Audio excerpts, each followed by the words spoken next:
Hey, hello everyone and welcome you all to the channel Roma 9 and this is your own host and host Roma ma'am. So today we are going to study about pronouns, right? वैसे तो this topic is absolutely common, absolutely general, but most of the time students face a problem in understanding who is what.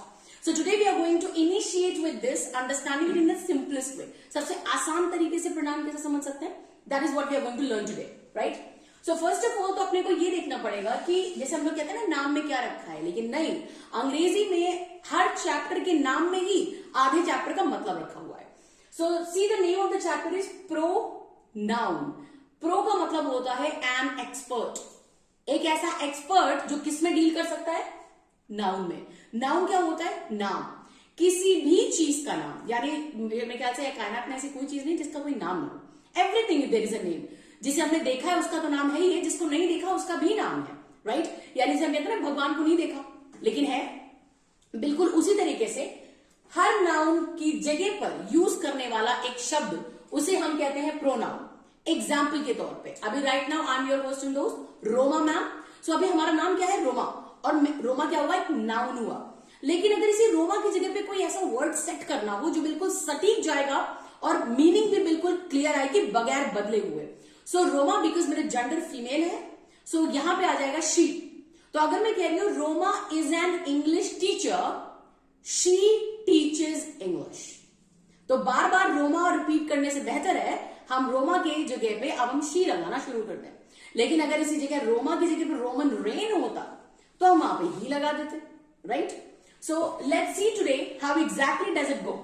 So pronoun basically a pro, इस word को याद कर लीजिए ताकि अगली बार आपको एक्सपर्ट वर्ड यूज करने की जरूरत नहीं पड़े, राइट? क्योंकि कई बार क्या होता है एक्सपर्ट, एक्सपर्ट, तो आप लोग ये बहुत अजीब सी इंग्लिश नहीं निकलती है, इससे निजात मिल जाएगी आपको. आप सीधे बोल जाएंगे pro, right?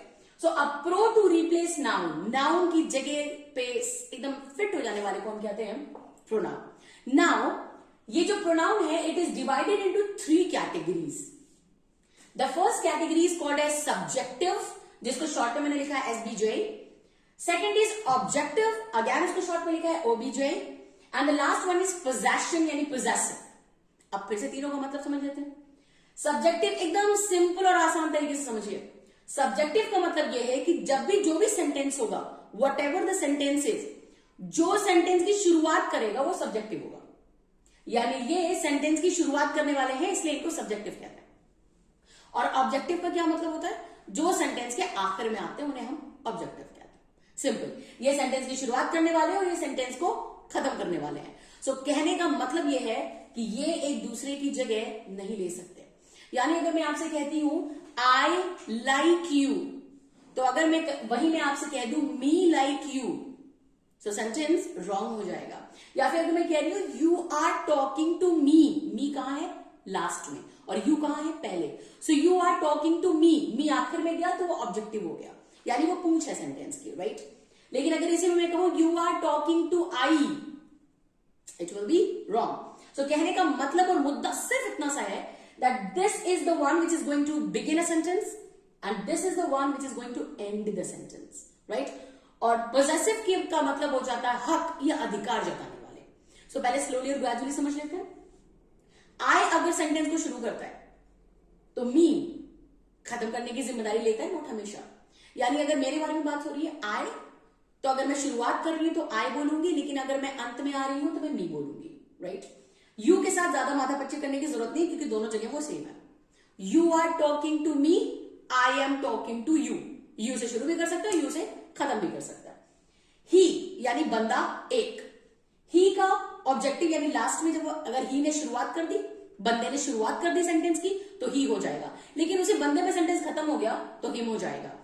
He is talking, I am talking to him.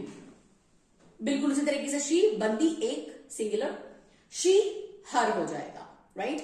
She is in the class, I am talking to हर.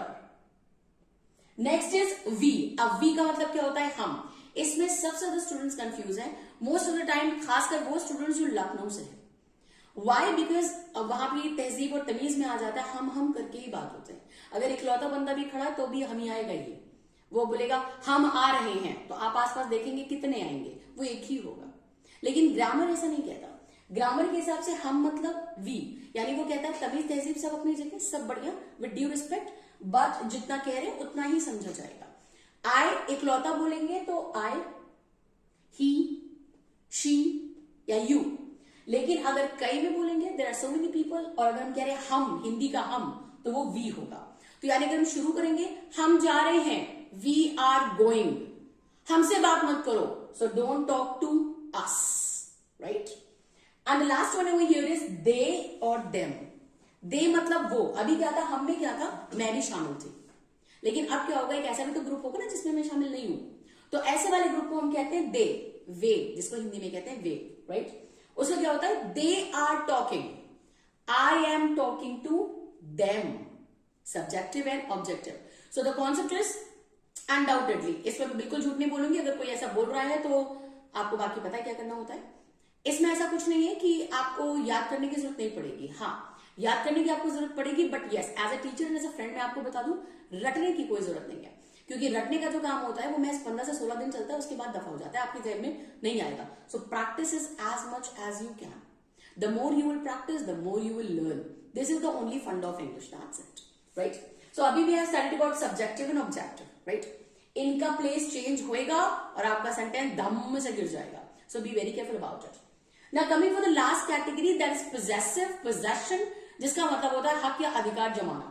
अब यहाँ पे सभी के पास दो दो हैं, सी ऑप्शन देखो, टू ऑप्शन आते हैं, सिर्फ इस इकलौते बंदे के पास एक ही ऑप्शन है। तो अगली बार कोई नहीं बोलेगा कि बंदों पे ट्रस्ट नहीं कर सकते या बंदे ट्रस्ट वर्दी नहीं होते। देखो ये इकलौते ऐसे हैं जो इकलौते खड़े हैं वहां पे, राइट, और सबके पास दो का ऑप्शन है। So let's take it how exactly it goes. So अगर मैं अपनी बात कर रही हूँ, तो अगर मैं ये कह रही हूँ कि ये पॉजेसिव का क्या मतलब है, किसी चीज पर अपना अधिकार बताना। अब इसको ध्यान से समझना, क्योंकि आपको कंफ्यूजन क्यों होता है। जिंदगी में ये होता है कि अगर आपकी लाइफ में दो ऑप्शंस हैं तो कंफ्यूजन लाजमी होगा, अगर एक ही होगा तो टेंशन ही नहीं। जैसे अगर मम्मा ने लौकी बनाई है तो तुम मुंह बना लो या नस काट लो या कुछ भी कर लो, तुम्हें खानी लौकी है या फिर भूखे मर जाओ। लेकिन अगर एक तरफ बिरयानी दूसरी तरफ लौकी है तो आपको पता है आपको किधर जाना है, राइट। सो अब यहाँ पे जहां जहां ऑप्शन आ रहे हैं वहां समझ लेते हैं। माई और माइंड, राइट, जितने भी मैंने सेकंड वाले में लिखे हुए हैं, या ऐसे सिंपल समझो जिसमें भी लास्ट में एस आ रहा है जितने में भी, उनके बाद हमेशा फुल स्टॉप लगता है। और जितने इस तरफ है एलएचएस यानी लेफ्ट हैंड साइड पे, इसके बाद चीजों का नाम आता है। एग्जाम्पल के तौर पर जैसे मैं यहां लिख रही हूं, दिस इज माई ब्रदर, तो अभी मैंने क्या किया, आई हैव यूज्ड माई, और माई के बाद उस चीज के बारे में, उस शख्स के बारे में बता रही हूं जिसमें मैं अपना अधिकार बता रही हूं। लेकिन अगर यही मेरे को माइंड लिखना होगा तो माइंड के बाद ब्रदर नहीं आएगा, यानी अब ब्रदर पहले लिखा जाएगा। कैसे, दिस, अब हम पहले ब्रदर को उठाएंगे, this brother is mind.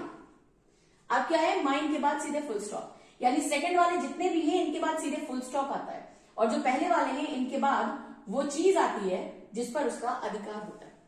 Am I clear? His के साथ कोई टेंशन ही नहीं है, फुल स्टॉप भी आ सकता है और ये पहले भी आ सकता है। So this is my brother, this brother is mine, this is your brother, this brother is yours, this is his brother, the brother is his, this is her brother, this brother is hers, this is our brother, this brother is ours, this is their brother, this brother is theirs. Give an example, right? अभी sentence की शुरुआत करने वाले subjective, sentence को खत्म करने वाले objective, और भाई जाहिर सी बात है अगर दुनिया में आए तो जब तक ये नहीं कहेंगे ये मेरा, ये तुम्हारा, ये उसका, उसका है, तो काम मुद्दा कंप्लीट ही नहीं होता। तो that is going to be called as